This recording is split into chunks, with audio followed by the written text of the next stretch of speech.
الحمد لله نحمده ونستعينه ونستغفره ونؤمن به ونتوكل عليه ونعوذ بالله من شرور أنفسنا ومن سيئات أعمالنا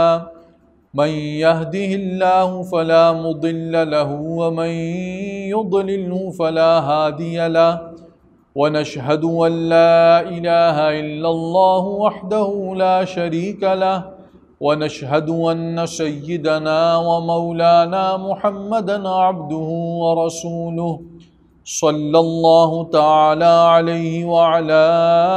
آله وأصحابه وبارك وسلم تسليما كثيرا كثيرا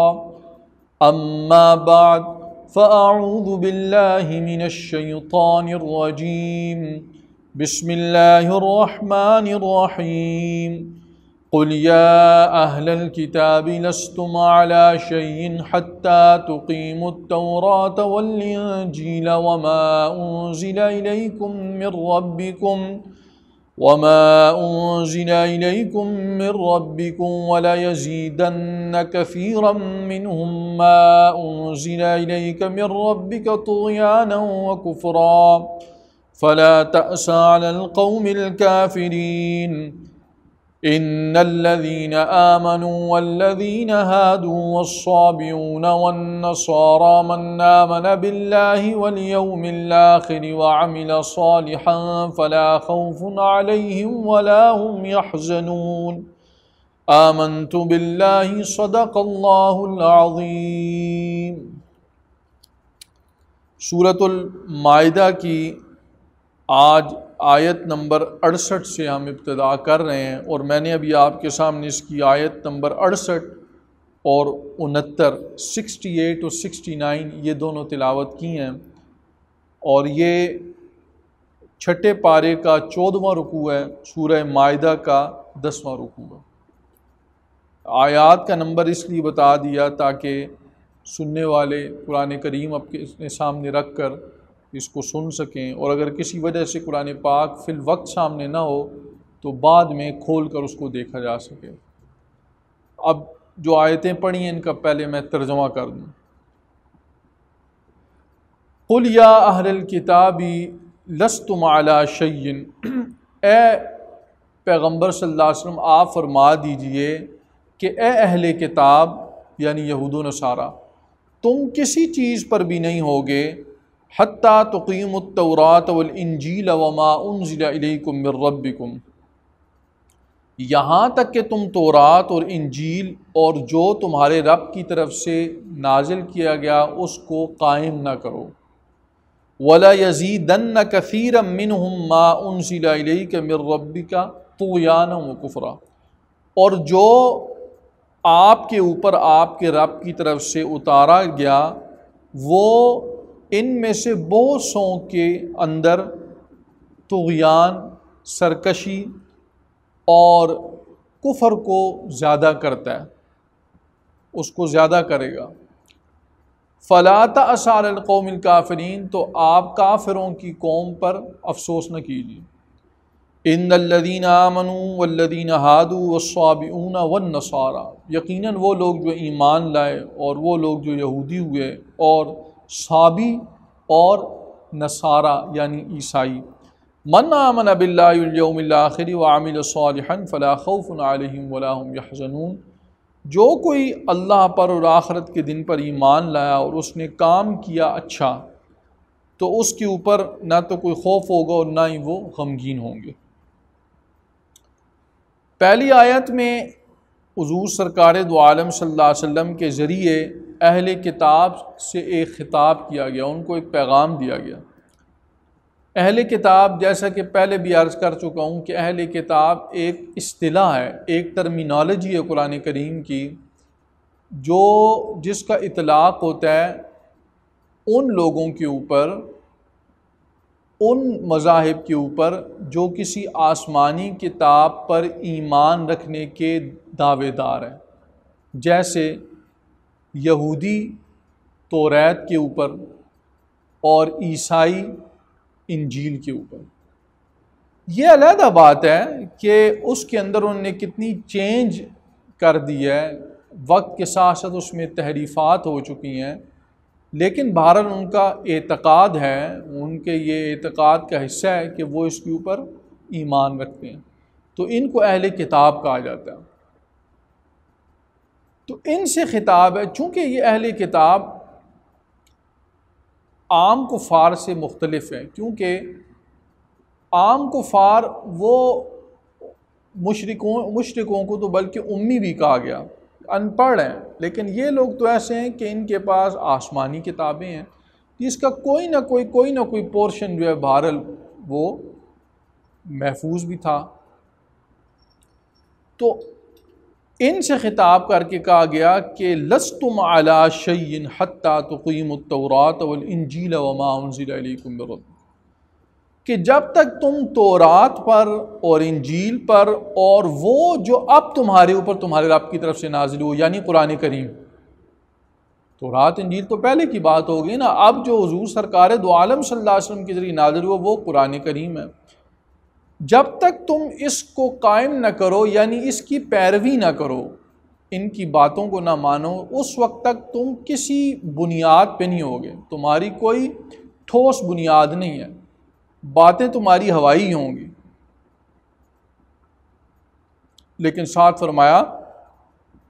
کہ جو وہی آپ پر آپ کے رب کی طرف سے اتری وہ ان میں سے بہت سے لوگوں کے لیے سبب بن جائے گی سرکشی میں، ضد میں، اور حق سے دور ہونے میں، اور کفر میں، یعنی ذریعہ بنے گی ان کے اندر یہ چیز بڑھانے کا۔ اور وہ کیسے ذریعہ بنے گی کہ قرآن کریم دیکھیں، جو قرآن پاک کی بات کو مان لیتا ہے اللہ تعالیٰ اس کے درجات کو بلند فرما دیتے ہیں، اس کو چمکا دیتے ہیں۔ جو قرآن کی نہیں مانتا ہے تو کیا ہوتا ہے، یا تو کفر کا شکار ہو جاتا ہے یا وہ سیدھے راستے سے دور جا پڑتا ہے۔ تو جن لوگوں نے نئی بات مانی اور واقعی پھر ان کے اندر کفر اور عناد بڑھائے،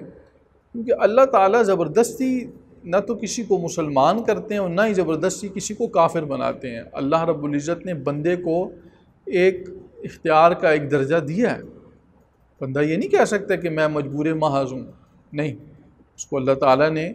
سوچ سمجھ دی ہے، اپنا وہ کر سکتا ہے، اس لیے تو اس کو سزا دی جاتی ہے یا اس کو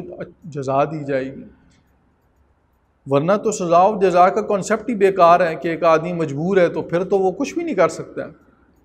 تو ایسی بات نہیں ہے، جنہوں نے قرآن کی بات کو مانا، حضور سرکار دو عالم صلی اللہ علیہ وسلم کی بات کو مانا، اللہ رب العزت نے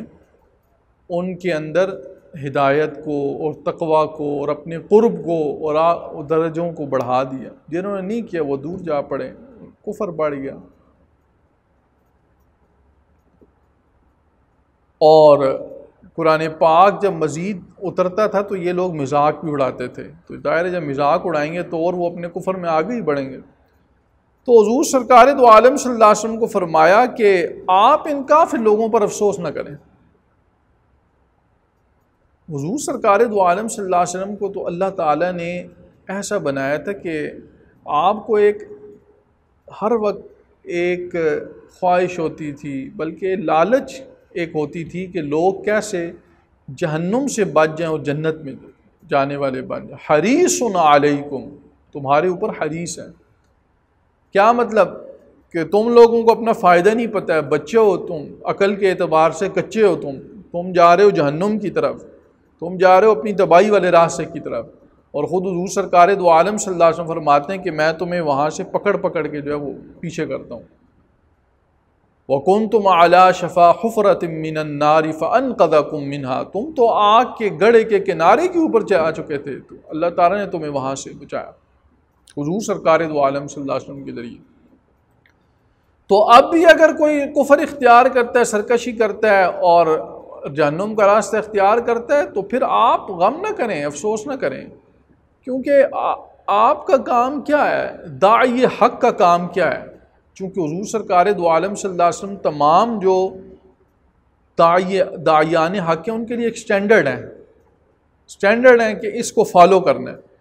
تو ان تربیت ہو رہی ہے ہم سب کی کہ بھائی اپنا بس کام کرو، اپنا کام کیا، بات پہنچاؤ، اچھے طریقے سے پہنچاؤ، یہ نہیں مارنا نہیں ہے، بات پہنچا دی، اچھے طریقے سے پہنچا دی، اس کے لیے دعا بھی کی، اس پہ محنت بھی کی۔ اب اگر وہ نہیں آتا ہے تو پھر بے فکر رہو، پھر اللہ رب العزت جانے اور وہ جانے۔ اس کے بعد فرمایا کہ وہ لوگ جو ایمان لائے اور وہ لوگ جو یہودی ہوئے اور صابی اور نصارہ، ان میں سے جو اللہ پر اور آخرت پر ایمان لایا تو اور اس نے اچھا کام کیا تو اس کے اوپر نہ کوئی خوف ہوگا نہ وہ غم کریں گے۔ اس کا یہ مطلب نہیں ہے کہ اگر ایک آدمی یہودی ہے، ایک آدمی عیسائی ہے اور کوئی غیر مسلم ہے، وہ اپنے مذہب پر رہے، اللہ پر ایمان لے آئے بس، اور آخرت پر ایمان لے آئے اور اچھے کام کرے، تو پھر کیا ہے کہ وہ نجات پا جائے گا۔ اگر یہ مطلب ہو تو یہ تو چیزیں آلریڈی ان کے اندر ایگزسٹ کرتی ہیں، ان میں سے کوئی اس چیز کا انکار نہیں کرتا ہے کہ اللہ تعالیٰ نہیں ہے۔ اللہ تعالیٰ کو مانتے ہیں سارے، آخرت کو بھی مانتے ہیں، یہ عیسائی بھی مانتے ہیں، یہودی بھی مانتے ہیں آخرت کو، اور سب کہتے ہیں اچھے کام کرو، لیکن جھوٹ کو یہ بھی برا سمجھیں گے، رشوت کو یہ بھی برا سمجھیں گے، برائی کو برا سمجھیں گے۔ ان کے اندر سب سے بڑی جو غلطی ہے وہ کیا ہے کہ یہ ایک تو توحید، خالص توحید میں شرک کر جاتے ہیں، اور دوسرا حضور سرکار دو عالم صلی اللہ علیہ وسلم کی نبوت و رسالت کے قائل نہیں ہیں، اور یہی نقطہ گمراہی ہے ان کا۔ اب ایمان اور اعمال صالحہ اور ایمان باللہ کے اندر اب ایمان حضور سرکار دو عالم صلی اللہ علیہ وسلم پر لانا یہ خود بخود اس میں شامل ہوگا۔ یہاں صابئین کا بھی ذکر کی گیا۔ صابی کون ہے؟ ستارہ پرست ہیں، یہ بھی کفار ہیں۔ تو ان میں سے جو ایمان لے آئے گا یعنی مومن بن جائے گا، اور مومن بننا ظاہر ہے حضور نبی کریم سرکار دو عالم صلی اللہ علیہ وسلم کی رسالت کو تسلیم کیے بغیر یا آپ کی ختم نبوت کو مانے بغیر تو نہیں ہوگا نا، کیونکہ خود آپ نے فرما دیا۔ تو اس پہ نہ تو کوئی غم ہوگا اور نہ ہی کوئی خوف ہوگا۔ خوف آئندہ کا ہوتا ہے کہ آئندہ کیا ہوگا میرے ساتھ، قیامت کے دن انہیں کوئی خوف نہیں ہوگا کہ میرے ساتھ کیا بننے والا ہے، اور غم ماضی کا ہوتا ہے کہ ہم نے اپنا بڑا نقصان کرا ہے۔ یہ لوگ خوش و خرم ہوں گے۔ اللہ تعالی ہمیں قرآن کریم کی صحیح فہم نصیب فرمائے۔ وآخر دعوانا ان الحمد للہ رب العالمین۔